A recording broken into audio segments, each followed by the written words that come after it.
கல்யாண பட்டு எடுக்க போகலாமா ஒரு 1 o'clock போல் தான் வளையல் போட்டுட்டு வந்துட்டு ஒரு பட்டு எடுக்க போயிருந்தோம்.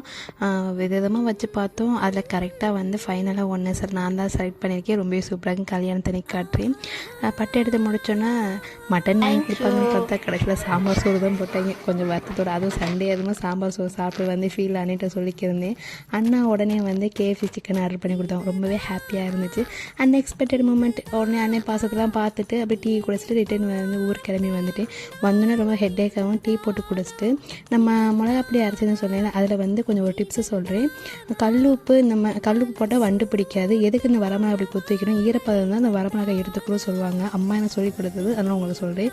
அதிலே வந்து சிம்பிளாக ஒரு சட்னி, வெங்காயம் தக்காளி நம்ம மிளகா அப்படி மட்டும் போட்டு உப்பு போட்டு அரைச்சி நல்லா எண்ணெய் கடுகுலாம் போட்டு நம்ம அரைச்ச பேஸ்ட் சேர்த்து வந்து கொதிக்க விட்டு எடுத்துக்கோ. சூப்பரான சட்னி. இந்த சட்னி ட்ரை பண்ணிட்டு எப்படி சொல்லுங்கள்.